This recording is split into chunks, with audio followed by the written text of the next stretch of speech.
Olá a todos, que tal? Gente, vamos começar falando um pouquinho sobre os pronombres complemento. Ele diz o seguinte: os pronombres complemento possibilitan hacer referencia a una entidad ya mencionada en el discurso y cuya repetición seria redundante e inconveniente.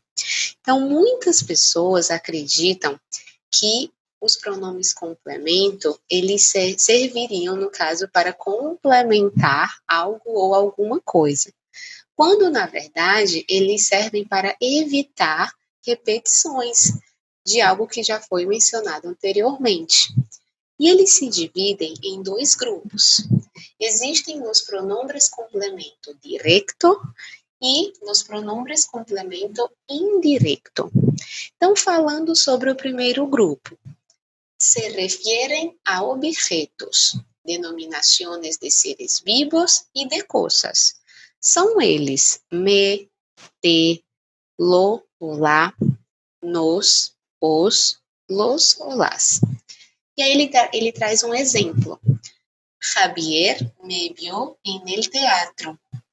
E aí o pronome complemento direto é esse me, que está destacado, que se refere a mim.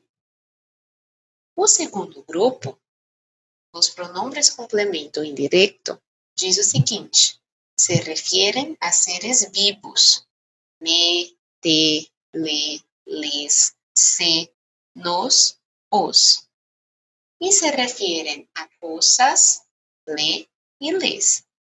Lembrando que no se referem a seres vivos, o le e o les, eles não estão destacados como os outros. Você vê aí que do ladinho deles está destacado o se, para seres vivos. E aí depois eu vou explicar melhor para vocês sobre isso, tá? E no se referem a coisas, você tem apenas o le e o les. Por exemplo, el millonario cuadro le pertenece al doctor Arévalo. E aí nós temos destacado o pronome complemento indireto le, que aí está se referindo ao doutor Arévalo.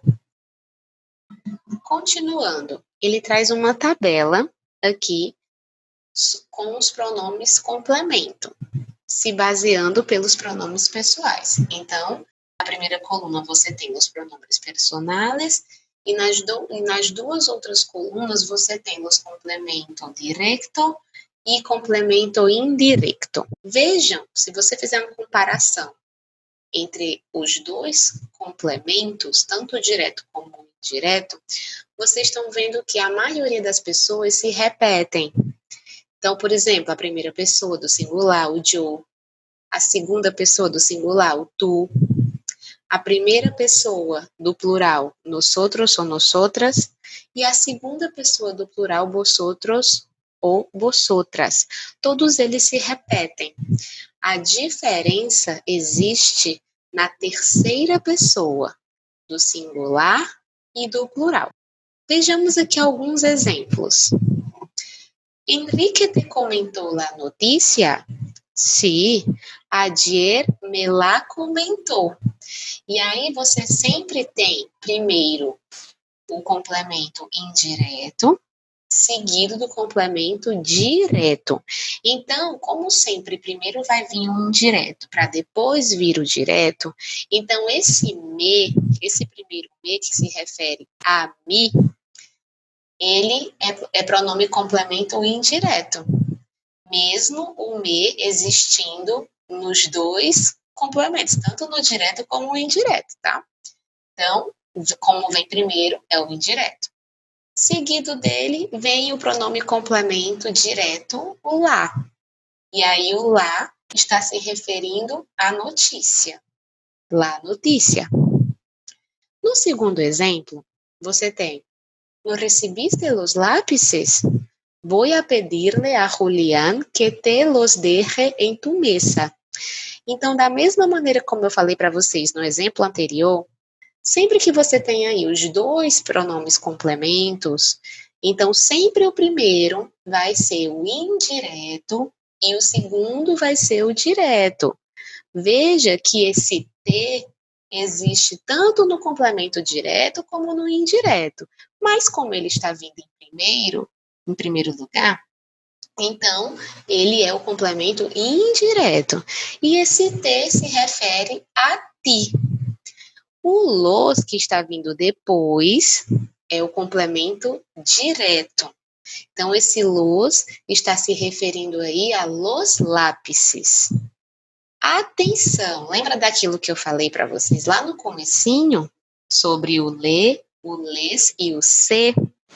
Então, presta atenção agora. Se es variante de le o les. Observa. Então, nessa frase, la actriz dedicou el premio a su madre. Veja que o que está destacado é a su madre, a sua mãe. Na frase seguinte, la actriz dedicou el prêmio a su madre. Na mesma frase, agora veja o que está destacado. El prêmio. Então, na primeira, eu vou substituir a su madre por le. La actriz le dedicou el prêmio. Já na segunda, que o que está destacado é el prêmio, eu vou substituir esse el prêmio por lo. E aí vai ficar la actriz lo dedicou a su madre. E aí, se eu juntar as frases, vai ficar la actriz se lo dedicou. E não le lo dedicou. Atenção, não se dice le lo dedicou. Então, sempre que vier lelo, les los, lelá, les las, não pode. Você vai substituir esse le por se, tá bom? Agora vamos falar um pouquinho aí sobre esse assunto, consertando uma cita. Lembrando que cita significa encontro, então consertando uma cita aí significa marcando um encontro. Em espanhol, quando decidimos encontrarnos com alguém, utilizamos algumas expressões para organizar a reunião. Por exemplo, como quedamos? ¿A qué hora quedamos? Paso por ti a las 9. Te espero. Então, todas essas expressões, sempre nós vamos utilizá-las aí quando nós quisermos marcar algum encontro. Geralmente se utilizam essas expressões. Además, além disso, como resultado do encontro ou do evento compartido, podemos valorá-lo. Então, depois desse encontro, né? Para valorar positivamente algo, utilizamos as expressões. Então, se o encontro foi bom, nós podemos dizer foi maravilhoso, foi fantástico, foi inolvidável, né? Ou seja, foi inesquecível.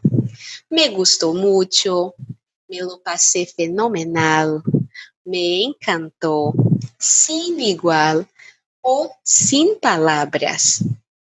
Agora, se o encontro não foi tão bom, se queremos valorar negativamente algo, utilizamos as expressões vaya fatal ou vaya una decepción. No me gustó mucho. Fue horrible.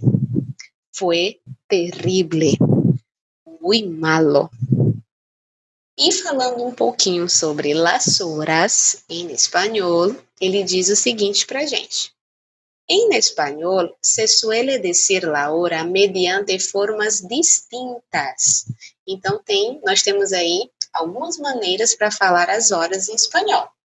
A primeira delas, se puede utilizar solo los números del 1 al 12 y se añade, si es necesario, la indicación del tramo del día en el que se incluye la hora expresada, de la mañana, de la tarde, de la noche. Por ejemplo, son las 7 de la mañana. Segunda maneira, se puede utilizar los números del 0 para las 12 de la noche al 23 y ya no es necesario hacer ninguna especificación, pues a cada hora del día le corresponde un número diferente. Por ejemplo, tengo que salir, já são las 15.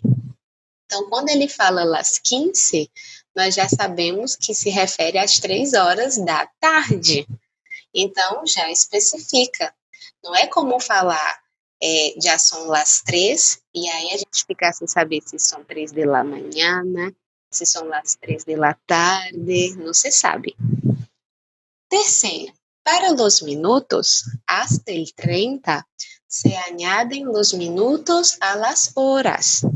Por exemplo, então você tem aí 7h25 no português. Se os minutos eles vão até 30, no caso aí 7h25 é um pouquinho antes de 30. Então, se assemelha muito ao português, onde você fala as horas e os minutos. Então, são las 7:25.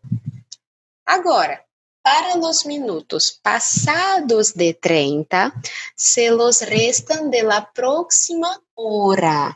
Então, aqui já vai diferenciar um pouquinho do português, né? Por exemplo, ele traz aí o exemplo de 8h40. Eu até poderia falar son las 8:40, mas como eles costumam falar quando os minutos passam de 30? Veja bem, eles se referem à próxima hora e retiram os minutos que estão faltando para chegar a essa próxima hora. Por exemplo, 8h40 vai dar 9 horas. Quantos minutos restam para a próxima hora, que é 9 horas? Quantos minutos faltam para as 9? Faltam 20 minutos. Então, você vai dizer, son las 9:20.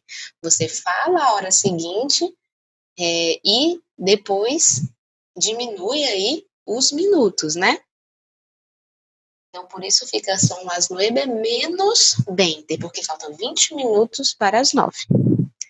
E por último, para indicar as principais fracciones horarias, se utilizam las expresiones em ponto e quarto. Esse e quarto significa o e 15, que é 1/4 do relógio, 15 minutos. E média, se referindo a e 30, que são 30 minutos, né? E média e meia. Menos quarto, e aí esse menos dizendo que está faltando 15 minutos no caso, etc. E aí ele dá outro exemplo. 2h15 no português. Os minutos estão antes de 30, então você apenas fala a hora e acrescenta os minutos como português. Lembrando que o 15 também ele se refere a quarto, no caso aí, e quarto. Então fica, son las 2:15. São 2 horas e 15 minutos. Então é isso, gente. Hasta la vista.